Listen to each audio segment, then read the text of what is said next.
Hey everyone, Will here. And as I said in my weekly newsletter, I'm going to be doing a series on AI in your business. And I'm hoping that you guys find some value in it to hopefully boost productivity.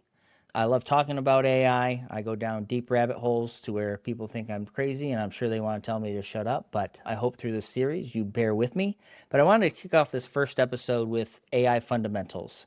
And really, what that we're going to go over is just the simplistic thing of like where it began, and not began 1950s era, but like back 2022 when it first got released to the masses and people really started using it and how businesses have adopted it. So let's start off with what is generative AI. And this would be something, if you are using AI, this is most likely what you're using it for. But it essentially allows the model to create text, images, audio, code, and it's based off what was the model was trained on.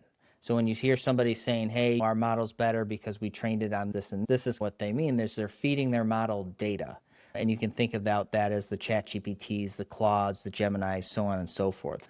I think on the right-hand side here, we can kind of see like the evolution of what has made businesses efficient, right? Using software, no more pen and paper essentially, and then using machine learning software to get even more efficient in our businesses, which is again more enterprise level. But now we're at this generative AI where we can create new content from learned patterns and stuff like that. November 30th, 2022 is the spark that changed everything, as the title says. ChatGPT launches. I was actually late to this party. I tried it out. I remember trying it out and I wasn't too impressed with it. It was cool, but it wasn't anything that was going to save me time other than outside of using Google. But you can see here that over 100 million users adopted this within 2 months. And we'll have a slide later just to put in context of what that means. But before this, the only time AI was talked about or used was in labs, stuff like that. But again, suddenly we had this shift with so many people adopting it and using it. We're able to interact with essentially a professional, which we'll show you how to interact with that in the future video series. But we had people just using common language to do new things, whether it was just generate stuff for research papers, was to do coding stuff, but it was all plain English, and it was crazy. And what this really spurred was like this arms race, not only an arms race between the companies in America, okay, I need to be the first, I need to put out these features and stuff like that, but the bigger arms race is between the US and China. And I haven't fully comprehended on what the race really is in regards to what is the end game. I'm assuming once we hit what's called AGI, which I don't think we'll go into on the series, but whoever gets to that first, they think that they're going to win the market in regards to the revenue generated from it. We will see.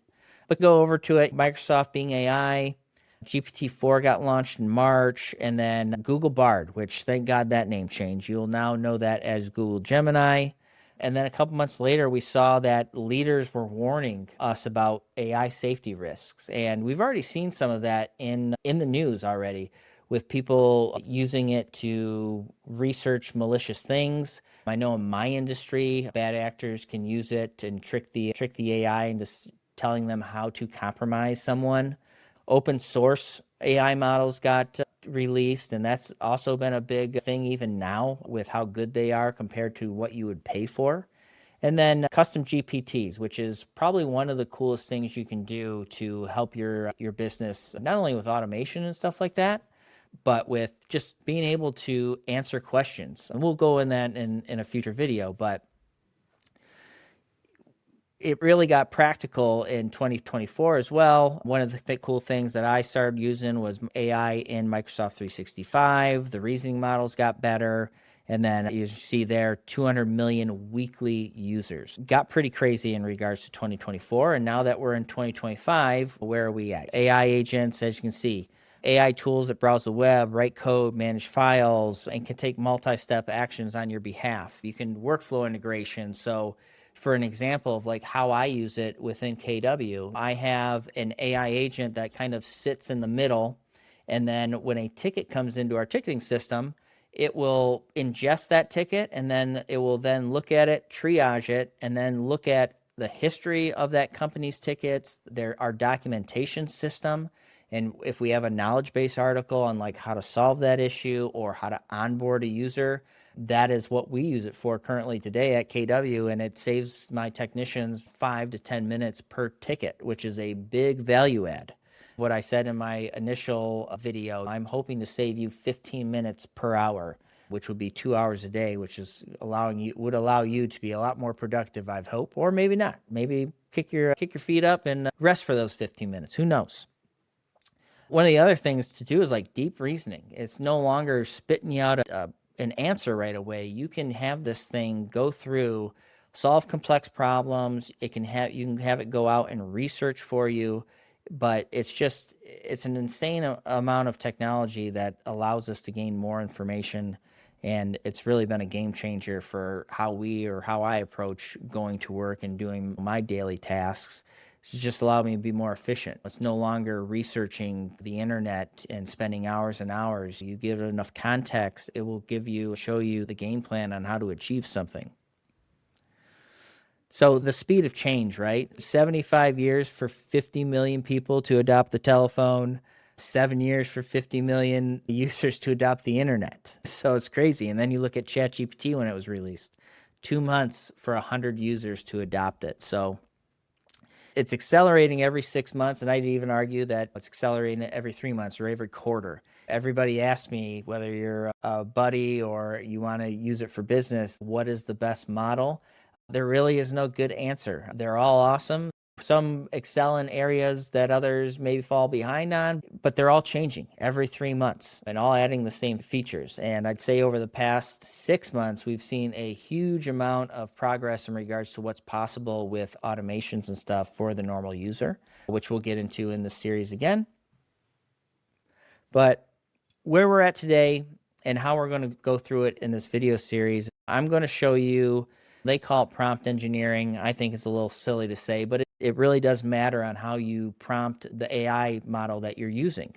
We're going to show you how to analyze data, how to research and learn. We'll show you how to build tools such as custom GPTs or chatbots. And you may think like, how would I use that in my business? I'm in the middle of building a HR chatbot and as well as an incident response chatbot. So think of one of our employees. We're probably around 70 right now with about 20 contractors as well.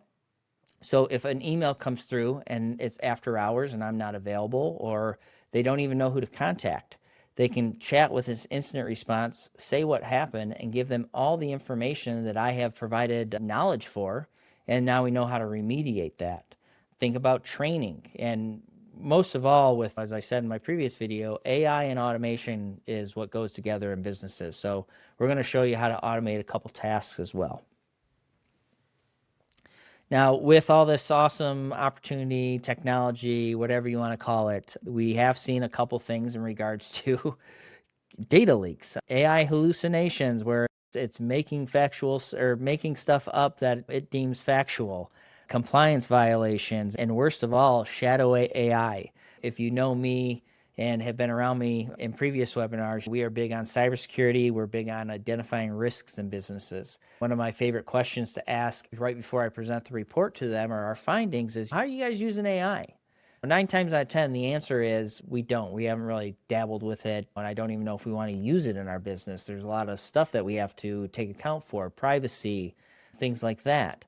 And then I pop this slide up and it basically says 20 out of your 30 employees or maybe even worse is using AI. And if you're not paying for a business subscription, are they paying for a personal one, or even worse, not paying at all and just popping your business data on that platform for the model to train and see on? There's, in the early days, again, a couple of years ago, when you would share an AI response, like from ChatGPT or Claude, it would then be searchable by Google search engine. And we found a lot of data getting compromised. I don't want to be too doom and gloom. From 2022 to now, it's just the beginning. But I also think that if you're not playing with it right now and understanding it and finding use cases in your businesses and how to use AI, you're going to be behind the 8 ball. And I definitely do think that there's going to be a disruption with basically, if you're not using it and don't want to use it, your business is going to be disrupted by your competitors that do. It just makes you more efficient, gets you answers quicker. One of the first things we're going to do is, how to use AI as your thought partner, you being the thought leader. And overall, it's just a great tool that is easily usable in our businesses once you learn how to properly use it. So that's going to be all for this video. I don't want to ramble on too more, but I'm excited about the series, and I hope you continue on watching this. I think our next videos are going to be on prompt engineering as well as safeguards for when you do want to implement AI into your business. So I want to thank you for your time, and I will see you guys on the next one. Thank you.